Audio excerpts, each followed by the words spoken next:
आज एउटा यस्तो संयोग मिल्यो देशका प्रतिष्ठित व्यक्तिहरू जसको आवाज सुनेर जसको चाहिँ प्रतिभा जसले गर्दा प्रतिभाहरू यो देशमा अहिले नयाँ पुस्ता पत्रकारितामा लाग्ने त्यो मौका हुटुटी आयो। आज यति धेरैले माइक र यति धेरैले क्यामेरा बोक्छन्। सम्भवतः नमराज दाई राजेन्द्र बानिया दाईहरू जस्तो व्यक्ति नहुनु थियो भने यो युवा पिँढीहरूको यति धेरै क्यामेरा तिर्सिन्न थियो। पहिले त राजेन्द्र दाईलाई स्वागत गरेँ। धन्यवाद कमल, सबै साथीहरूलाई धन्यवाद। हजुरलाई पनि स्वागत छ दाई। धेरै धेरै धन्यवाद। यो संयोग आज कसरी भयो भने राष्ट्रिय लोक सञ्चारकारी नेपालले जुराइदियो। हजुरहरूसँगै हामी पनि जोडिने एउटा मौका पायौँ। मैले पहिले त दुवैजनाले पत्रकारिता नछोडेको तर फरक तरिकाले पत्रकारिता गरिरहेको हिसाबले पहिला राजेन्द्र दाईबाट सुरु गरौँ। हजुरले आफ्नै व्यवसाय सुरु गर्नुभयो यत्रो पछि होइन, लामो समय व्यावसायिक पत्रकारिता त गर्नुभयो तर अन्य मिडियामा कसरी एकाएक तपाईँ फर्क मार्ने सोच बनाउनु पर्यो? होइन, यस्तो मेरो सञ्चार कर्म चाहिँ 2058 सालमा सुरु भयो रेडियोबाट। मैले मेरो सञ्चार कर्म आरम्भ गरेँ। त्यस पछाडि म टेलिभिजनमा लागेँ र त्यति बेला योभन्दा अर्को विकल्प सोच्ने रोज्ने भन्ने पनि थिएन। र एउटा सपना हाम्रो चाहिँ कस्तो बन्थ्यो त्यति बेला भने एकपटक म पनि टेलिभिजनको पर्दामा देखिन्छु, टेलिभिजनमा फलानो जस्तो भएर प्रस्तुत हुन्छु भन्ने थियो। तर त्यसको पनि एउटा उमेर हुन्छ। मैले चाहिँ सोचेको मेजर कुरा के हो भने म जति बेला हिमालय टेलिभिजनको सम्पादकका रूपमा मैले 5 वर्ष कार्य गरेँ, 100 प्रश्न पुरै 5 वर्ष चलिसके पछाडि मेरो मनले म आफैलाई बारम्बार, मैले अरूलाई धेरै पटक प्रश्न सोधेँ तर म आफैले आफ्नो मनलाई चाहिँ एकदमै झकझक्याएर सोधेको प्रश्न चाहिँ के थियो भने म अब कहिलेसम्म यो प्रश्न सोधिरहन्छु, अब मैले मेरो दर्शकलाई योभन्दा थप के दिन सक्छु, मैले मेरो योगदानलाई पुरानै बाटो फेरि रिपिटेडली गर्दाखेरिमा यसले दर्शकप्रति अन्याय हुँदैन र मैले अब प्रविधिमा पनि अभ्यस्त र नयाँ बाटो किन नरोज्ने भनेर फेरि म व्यवसायमा चाहिँ यो पहिलोपटक मैले व्यवसाय आरम्भ गरे होइन, खालि सञ्चार माध्यमको सञ्चार क्षेत्रमा मात्रै यो मेरो पहिलो व्यवसाय हो। अन्त कागती खेती गर्नुभयो नि हजुर? कागती खेती त त्यो मैले त खालि लगानी गरे हो, काम त त्यहाँ जो गर्नुहुन्छ मेरो छिमेकीहरू उहाँहरूले गर्नुहुन्छ। तर त्यो अगाडि अन्य व्यवसायमा पनि मेरो लगानी थियो। तर सञ्चार क्षेत्रमा आउँदाखेरिमा चाहिँ म एक्लैले गर्ने योगदानभन्दा धेरैभन्दा धेरै साथीहरू समेत भएर, किनभने जति धेरै दिमाग, जति धेरै हात, जति धेरै साथ र जति धेरै विचार हुन्छ त्यहाँबाट अलि फरक र राम्रो सामग्री उत्पादन गर्न सकिन्छ, दर्शकलाई न्याय गर्न सकिन्छ। मसँग 15-20 जना साथीहरूलाई रोजगारीको अवसर पनि हुन्छ, उहाँहरूले केही गरी दर्शकहरूलाई गर्न सक्नुहुन्छ भन्ने चिजलाई बोक्दा के हुन्छ त त्यस्तो उपाय भने पछाडि नेपाल लिड बनायो। दाइले त नेपाल लिड खोल्नुभयो। दाइको पनि पत्रकारिता टुङ्गिँदै गर्दा अर्थात् हजुरले एउटा लामो स्टाटस रेडियो नेपाल भनौँ न, अहिले रेडियो नेपालको पत्रकारिता छोड्दै गर्दा त्यो लामो स्टाटस लेख्दै गर्दा हामीलाई एकदम चिन्ता थियो कि नमराज दाईलाई मधुबनमा सुनिरहेका श्रोता, नमराज दाईलाई त्यो रेडियो नेपालका अझ बिबिसीसम्म सुनिरहेका श्रोताहरूलाई चाहिँ एकदम चिन्ता थियो। तर दाईलाई हरेक दिन हामी चाहिँ प्रशिक्षणमा या त कुनै काव्य सम्बन्धी कार्यक्रमहरू, कुनै छन्द सम्बन्धी कार्यक्रमहरूमा देख्न पाउँछौँ। दाई अब तपाईँको चाहिँ त्यस्तो व्यावसायिक रूपमा कुनै पत्रकारितालाई अझ बिच्ने नमात्र यो मेरो जन्मदेखिको दशा हो, यसलाई नछोडौँ भन्ने केही छ? तत्काल त्यस्तो त छैन। तत्काल अब यो पनि एक प्रकारको पत्रकारिता नै हो, विचारको सम्प्रेषण। तपाईँहरूसँग यति धेरै क्यामेरामा एकैचोटि हामी कैद भएको छौँ, दुई दाजुभाइ। त्योभन्दा नि हरेक मान्छेले सोच्ने एउटा बाटो हुँदो रहेछ र मान्छेले सबभन्दा पहिला आफू र आफ्नो बाटो पहिचान गर्न नसकेर मान्छेले दुःख पाउने हो।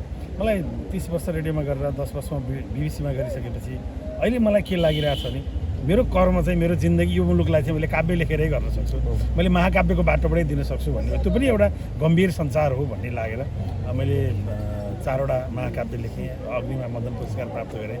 त्यसपछि एउटा चुनौती थियो, मदन पुरस्कार महाकाव्यमै प्राप्त गरेपछि अर्को महाकाव्य कस्तो लेख्छ भन्ने थियो। गएको भदौमा मेरो 4थो महाकाव्य कल्प सार्वजनिक गरेँ, त्यसलाई पनि मान्छेहरूले एकदम सकारात्मक रूपमा लिनुभएको छ र नेपाली कविले नेपाली आँगनमा उभिएर वैश्विक चेतनाको संसारभरिका मूलभूत घटनाक्रमहरूलाई काव्यिक आँखाले कसरी हेर्छ भन्ने चुनौती एक प्रकारको एसिए दिएको जस्तो त्यो मैले गरेँ। त्यस कारणले तपाईँले सिधै भन्नुभएको छ कुनै व्यावसायिक काम अथवा कुनै अर्कोभन्दा पनि यसो भनौँ त्यो मेरो काव्य लेखन र किताब नै एउटा व्यवसाय हो। धेरै मान्छेले धेरै पढ्नुभयो, मलाई प्रकाशन गृहले रोयल्टी दियो भने दालमा खाने बाटो त्यही पनि हुनसक्छ भन्ने हिसाबले हो। अहिले चाहिँ म तत्काल चाहिँ के भने 4वटा महाकाव्य लेखेँ, मेरो 10वटा पुस्तक प्रकाशित भयो।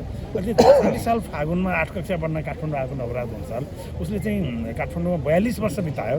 42 वर्षपछि फेरि ब्याक टु नेचर भने जस्तो ब्याक टु 40 साल जाँदाखेरि यो बिचका मेरा जीवनका आरोह अवरोहहरूको म अटोबायोग्राफी चाहिँ लेख्दिनँ, त्यो अन्तर हृदयको ब्रह्म ज्ञान प्राप्त गरेर दुःखहरूभन्दा सुखहरूभन्दा लाभ हानिभन्दा राम्रा नराम्रा आफूले गरेका कमी कमजोरी निर्ममतापूर्वक लेख्न सक्ने त्यो सामर्थ्य नभए अटोबायोग्राफी लेख्नुहुन्न भजन आफ्नो भजन आफैले गाउनुहुन्न तर जीवनका महत्त्वपूर्ण घटनाहरू चाहिँ लेख्न मिल्छ भनेर अबको मेरो प्रोजेक्ट चाहिँ आज नवराज लम्साल हुँदाखेरिको बिचमा 40 सालमा आउँदाको त्यो बेलाको शिक्षा र अहिलेको शिक्षा म नेपाल 50 सालमा छिर्दाको संसार र अहिलेको संसार मैले बाँचेको त्यो युग र अहिलेको युग मैले त्यो बेला कलेज पढ्दाखेरि कालो चियामा 2-20 पाउडी चुपेर खाएको नवराज लम्साल र अहिले कलेज पढ्दै गरेका तन्नेरीहरू होइन अहिले चाहिँ क्लासमा गएर चट्ट मोबाइलमा सरको भिडियो खिचेर राखेर बेलुका हेर्ने केटाकेटी र हामीले घरमा बाआमालाई खबर गर्नको निम्ति चिठी लेखेको नवराज लम्साल यी अन्तरहरूको बिचको संस्मरणको एउटा नयाँ किताब लेखिरहेको छु त्यही नै मेरो नयाँ ओके अब यहाँ एउटा नेपालको परिपाटी चाहिँ के छ भने ठ्याक्कै पत्रकारिता छोड्यो भने या पत्रकारितालाई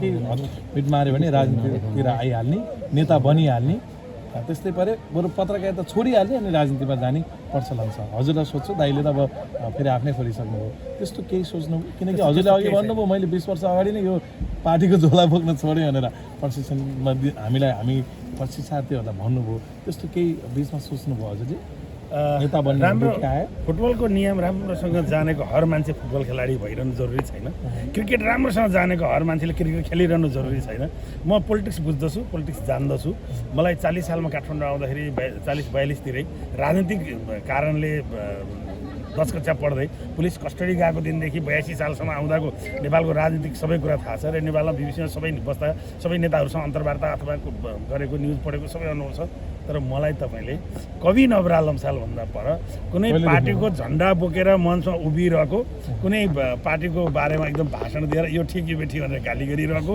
कसैको टिकट लिएर उम्मेदवार भइरहेको र कसैको चाहिँ झोले भन्छ नि अहिले त्यस्तो भइरहेको चाहिँ देख्नुहुने छैन म पोलिटिक्समा जान्न तर पोलिटिक्सलाई म गम्भीरतापूर्वक नजिकबाट निहालिरहेको हुनेछु पोलिटिक्सलाई गम्भीरतापूर्वक जसले निहाल्दैन त्यसले समाज बुझ्दैन जसले समाज बुझ्दैन त्यसले समाजको अन्तर्द्वन्द्व बुझ्दैन जसले समाजको अन्तर्द्वन्द्व बुझ्दैन त्यसले मान्छे बुझ्दैन जसले मान्छे बुझ्दैन त्यसले संवेदना बुझ्दैन जसले संवेदना बुझ्दैन त्यसले आँसु हाँसो र मुस्कान बुझ्दैन आँसु हाँसो र मुस्कान नबुझ्ने मान्छे हुँदैन त्यसैले मैले कविता यही धारमा लेख्ने हो मैले राम र सीताको लभ पऱ्यो ट्रेजेडी हो लेखेर बसेको छैन म देशै लेख्छु काव्यमा सके संसारै लेख्छु तर प्रिय भाइ तपाईँको सबैको माया लागोस् कि राजनीतिमा जाने मलाई भूत सवार नहोस् तर जो साथीहरू जानु भएको छ उहाँहरूको सुनौलो उज्जवल भविष्यको कामना ओके दाइ हजुरलाई पनि यो प्रश्न त्यो अगाडि मलाई मतदान त मजाले गर्छु आनन्दले मलाई नवराजजीले भनेको कुरामा थप्नु के छ भने हामी एउटा इनोभेसनमा हामी विश्वास गरिरहेको छैनौँ हामी चाहिँ अरूले के गरे भन्ने त्यो कुरालाई फलो गरेर होइन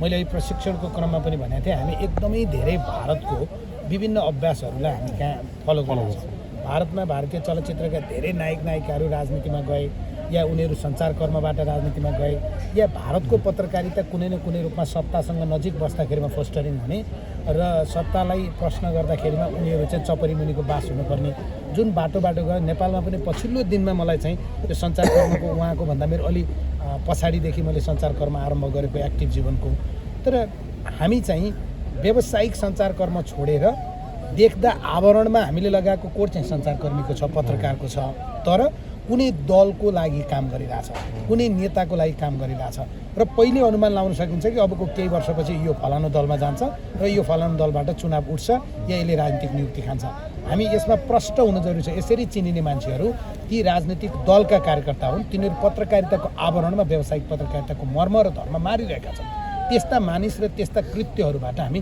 सतर्क हुनुपर्छ हामी चाहिँ के भनिरहेछौँ भने तपाईँ राम्रो सञ्चारकर्मी हुनुहुन्छ तपाईँ राजनीतिमा जाने कहिले भनेर सोधिरहेछौँ कि हामी राम्रो सञ्चारकर्मी हुनुहुन्छ तपाईँ यही सञ्चारकर्मलाई अझ व्यावसायिक बनाउने यसलाई अझै मर्यादित बनाउने कुरामा तपाईँको भूमिका के हुन्छ भने हामी सोधिरहेछौँ देश त्यता गयो नि भाइ आज देश कता गयो भने अघि हजुरले भने जस्तै भारतको सिक्यौँ या हाम्रा छिमेकी राष्ट्रको सिके पनि आज राम्रो पत्रकारिता गरिरहेका व्यक्तिहरू सिधै काम फालिदिने तपाईँका समकालीन साथीहरू आज मन्त्रीसम्म भइसकेका छन् तपाईँभन्दा पछि आएकाहरू गृहमन्त्रीसम्म पनि भयो होला होइन सबै त्यो सिकोले गर्दाखेरि अब पत्रकारिता गर्ने व्यक्तिहरू पनि कम छन् जो तपाईँहरू जस्ता अब्बल व्यक्तिहरू अब हामीले खोजेर पाउँदैनौँ नि त्यसको चिन्ता त हामीले एक लाइन थपौँ एकजना पत्रकार हुन्छ ध्रुव खडा मुलुकको मुहार भन्ने उहाँको किताब छ ध्रुवसिंह खडाको मुलुकको मुहार भन्ने किताब अनुसार 2007 सालको परिवर्तनदेखि 62-63को परिवर्तनसम्म यो मुलुकमा 1890 जना मान्छे मन्त्री भएका छन्। त्यो 1890 जना मन्त्रीको उपस्थिति र राजेन्द्र बानियाको उपस्थिति एउटै नहोला नि त। त्यस कारणले सांसद वा मन्त्री हुनुलाई ठुलो भन्ने कुरा चाहिँ त्यो पोलिटिक्सले डोमिनेट गरेको सोसाइटीको कुरा हो। लिडर भनेको चाहिँ मिडियाको पनि लिडर हुन्छ, साहित्यको पनि लिडर हुन्छ, मेडिकल साइन्स क्षेत्रको पनि लिडर हुन्छ, इन्जिनियरिङको लिडर हुन्छ, शिक्षण क्षेत्रको पनि लिडर हुन्छ होइन। अनि एउटा खराब कुरा के छ, 40 वर्ष स्कुल पढाउने आदर्श शिक्षक हुन सक्ने सांसद हुनुपर्ने, 40 वर्ष कलेज पढाउने आदर्श प्राध्यापक हुन सक्ने सांसद हुन जानुपर्ने, 40 वर्ष बिरामीको मुटु अपरेसन गर्ने आदर्श डाक्टर हुन सक्ने पोलिटिक्स गर्न जानुपर्ने, 40 वर्ष इन्जिनियर भएर नक्सा बनाउने आदर्श इन्जिनियर हुन सक्ने पोलिटिक्स गर्न जानुपर्ने, 40 वर्ष कविता लेखेर सोसाइटीले यो कवि भनेर नचिन्ने पोलिटिक्स गर्न जानुपर्ने। यो पोलिटिक्स भनेको चाहिँ डम्पिङ साइट भयो, हर क्षेत्रका असफल मान्छेहरू जम्मा हुने ठाउँ भयो। अब पोलिटिक्सलाई इग्नोर गरेर पोलिटिक्सभन्दा बाहिरको क्षेत्रका मान्छेहरूले आफ्नो क्षेत्रमा लिड गरेर पोलिटिक्सलाई चाहिँ निर्देशन गर्ने खालको नयाँ कल्चरको सुरुवात हामीले गरेनौँ भने पोलिटिक्सले हामीलाई सधैँ डोमिनेट गरिरहनेछ कि हामी शक्तिको पुजारी भयौँ क्या। हामी चाहिँ के कुरालाई ठुलो देखिरहेछौँ भने कोही पनि मान्छे पदमा जाने कुरालाई ठुलो देखिरहेछौँ। तर त्यो क्षणभङ्गुरो तपाईँ एकचोटि अहिले ठ्याक्कै नवराज सरले भने जस्तै कति मानिस यो मुलुकमा तपाईँ मन्त्री भए, कतिजना मुख्यमन्त्री भए, कतिजना प्रधानमन्त्री भए, तपाईँ कतिजना मान्छे सम्झिनुहुन्छ? ल म तपाईँहरूलाई तपाईँ यो पुस्ताका मान्छेलाई नगेन्द्र प्रसाद रिजाल भन्ने नाम थाहा छ? उहाँ यो मुलुकको प्रधानमन्त्री हुनुहुन्थ्यो होइन। यो मुलुकमा तपाईँहरूले एकदमै ठुलो कन्ट्रिब्युसन गरेको तपाईँ यदुनाथ खनालका किताबहरू नै छ होइन, ठुला समालोचक पनि होइन, समालोचक पनि हो। त्यसले गर्दाखेरिमा मैले भन्न खोजेको तपाईँ 2015 सालमा सभामुख को थियो भनेर सोध्यो भने तपाईँहरू भन्न सक्नुहुन्छ जो मान्छे पछि गएर एकदमै नाम चलेकै प्रधानमन्त्री नै भन्नुभयो। यस्तो धेरै चिज छ। त्यो कारण तर इतिहास हामीले हेऱ्यौँ भने आज दुर्गानाथ शर्मा हाम्रो अगाडि त हुनुहुन्न, तर दुर्गानाथ शर्मालाई नचिन्ने मान्छे कम छ नि, दुर्गानाथ शर्मालाई मान्छेले सम्झिन्छ नि। तर हाम्रो फेरि पनि मानसिकता के छ भने तपाईँ साँच्चै सबैले चाहिँ चिन्ने जान्ने र मान्ने मान्छे बन्न चाहनुहुन्छ, तपाईँ राजनीतिमा जानुहोस् भने हामी धकेलिरहेछौँ क्या। हामी के भनिरहेको छैन भने तपाईँ राजनीतिमा नजानुहोस् है, तपाईँ त्यही पेसालाई हुँदा के सम्भव हो डाक्टर उपेन्द्र देवकोटा जस्तो मान्छेलाई जो स्नायु रोगको नेपालमा मात्रै होइन विश्वकै एउटा चाहिँ नाम चलेको चाहिँ चिकित्सक हो, उहाँलाई हामीले मन्त्री बनाएर लिएर गयौँ होइन। हामीले विगतमा गरेको चाहिँ होइन विषय जानेको मान्छेलाई मन्त्री बनाएर लैजाऊँ। अहिले पनि सञ्चार क्षेत्र जानेको मान्छे मन्त्री भएर जानु भएको छ। त्यो एउटा पाटो हो। म यो घटनालाई मात्रै हेर्दिनँ, तर यो अगाडि पनि सञ्चारकर्मीहरू मन्त्री भएर गएको छन्। जस्तै तत्कालीन राजा ज्ञानेन्द्रको पालामा जो सञ्चार मन्त्री हुनुहुन्थ्यो उहाँ अहिले कहाँ हुनुहुन्छ? उहाँ पनि सञ्चारकर्मी हो, पहिला पत्रकार हो। त्यसले गर्दा हामी यो राजनीतिमा जाने विषय दलकै नेताहरूले दलीय राजनीति गर्ने हो, हामी व्यावसायिक मान्छेहरूले गर्ने होइन। अहिले नवराजजीले भने जस्तै एउटा प्रोफेसर भएर आफ्ना असल र अब्बल विद्यार्थी उत्पादन गर्न नसक्ने अनि उसले राजनीतिमा गएर कायाकल्प गरिदिन्छ। एउटा सञ्चारकर्ममा रहँदाखेरिमा दलको झोला बोकेर हिँड्ने आफूले जे जिम्मेवारी बोकेर त्यो सञ्चार के अरे प्रेस काउन्सिलको या तपाईँ चाहिँ सूचना विभागको पास लिएछ त्यसप्रति न्याय गर्न नसक्ने अनि उसले दलमा गएर यो देशको कायापलट गरिदिन्छ। यस्ता प्रकारका चमत्कारिक पात्रहरू जेलेन्स्कीहरू आउँछन् र उनीहरूले यो मुलुक बनाइदिन्छन् भन्ने हामीले सोचिरहेको छौँ। यस्तो हुँदैन। त्यस कारणले तपाईँ जे क्षेत्रमा हुनुहुन्छ त्यसप्रति तपाईँ जिम्मेवार बन्नुहोस्। राजनीति गर्ने राजनीतिप्रति इमान्दार बन्नुहोस्। सरकारी सेवामा रहेका मान्छेहरू त्यही इमान्दार हुनुहोस्। आर्मीका मान्छेहरू यो मुलुकको सुरक्षाका लागि इमान्दार हुनुहोस्। सञ्चारकर्मीहरू सत्य सूचना दिने कुरामा इमान्दार हुनुहोस्। आफू आफ्नो काम नगर्ने र अर्कालाई आलोचना गर्ने कुरामा खुसी हुने र त्यो विषय बढी चर्चाको विषय हुने र चर्चित हुन। हेर्नुहोस्, असल हुने र सफल हुने कुराको बिचमा एकदम ठुलो फरक छ। सबै असल मान्छे सफल हुन्छन् भन्ने छैन। त्यस कारणले हामीले बनाउन के खोजेको भन्ने कुरा महत्त्वपूर्ण हो। अब मलाई चाहिँ के लाग्छ भने सञ्चारकर्मीले तपाईँ राजनीतिमा कहिले जाने भनेर मान्छेहरूलाई प्रश्न सोध्न छोड्नुपर्छ मेरो बुझाइमा। अब मेरो व्यक्तिगत कुरा गर्नुभयो भने त म अहिले पनि म गोर्खाको मानिस हुँ होइन। गोर्खामा धेरै चिनिएको एउटा पात्रमा म पर्छु। अनि मलाई तपाईँ पालुन्टार नगरपालिकाको मेयर कहिले हुन आउने, तपाईँ गोर्खा क्षेत्रमा 2बाट सांसद कहिले हुने, यसरी यति धेरै प्रश्न सोधिन्छ। मेरो एउटै जवाब हो, म राजनीति गर्न जन्मेको होइन, म सञ्चार गर्न जन्मेको। मैले गरेको सञ्चारकर्मी हुँदा आज सबैको प्रेम छ मलाई। भोलि म एउटा दलको भएर जानसाथ के हुन्छु, म एउटा निश्चित कित्ताको हुन्छु, हुँदाहुँदै एउटा गुटको हुन्छु, एउटा नेताको हुन्छु। या त्यो नेताको चाहिँ दौराको फेर नसमात्दासम्म देख्नुभयो भने एमालेको चुनाव। यी सबै परिदृश्य देखिसकेपछि फेरि तपाईँहरूले यी प्रश्नहरू चाहिँ सोध्न छोड्नुहोस् भन्ने मेरो अनुरोध छ। के छ तपाईँको विश्लेषण आजको एमालेको चुनावलाई? हेर्नुहोस्, नेपालमा राजनीतिक दलहरू छैनन्, नेपालमा कम्पनीहरू छन्। कम्पनीहरूमा 2टा मान्छेको धेरै चल्छ, एउटा लगानीकर्ताको, एउटा सिइओको। नेकपा एमाले एउटा कम्पनी हो आजको दिनमा। एमाले मात्र होइन राजनीतिक दलहरू कम्पनी हुन् त्यहाँका सिइओहरू र त्यहाँका लगानीकर्ताहरूले आफूले चाहेका कर्मचारीहरू नियुक्त गर्छन् निर्वाचन त एउटा नाटक नाटक भयो आज म आज नाटक भयो भन्दिनँ यहाँ नाटकका श्रृङ्खलाहरू चलिरहेको छ राजनीतिक दलहरूले विभिन्न समयमा गुरुकुलमा जस्तै मण्डलामा जस्तै सर्वनाममा जस्तै नाटक प्रहसन गर्छन् तर कलाविहीन नाटक उनीहरू प्रहसन अन्तिम प्रश्न के अब यो हुन्छ नि के पीयू शर्मा ओलीकै जितपछि के होला भन्ने धेरैको चाहिँ चिन्ता छ कि अब के होला उहाँकै जित भइसक्यो एमालेमा पनि एमालेको जित उहाँको हुँदै गर्दा उहाँको पार्टीको चाहिँ कस्तो सम्भावना होला चुनावमा तपाईँहरूले यसलाई किन नयाँ घटनाको रूपमा बुझेको मैले त नयाँ घटनाको रूपमा बुझेको छैन अनि यो त 100% थियो किताब नि पढ्दा पनि एउटा पाना थप पल्टिएको होइन त्यही पानाको अर्को प्याराग्राफ मात्रै हो यो किनभने दुई कार्यकाललाई आफैले त्यत्रो पैसा खर्च गरेर चाहिँ गरेको निर्णय विधान अधिवेशनको निर्णय उल्टाउने होइन त्यसै गरी विधान अधिवेशनले गरेको 70 वर्षको उमेर हद पनि होइन भन्ने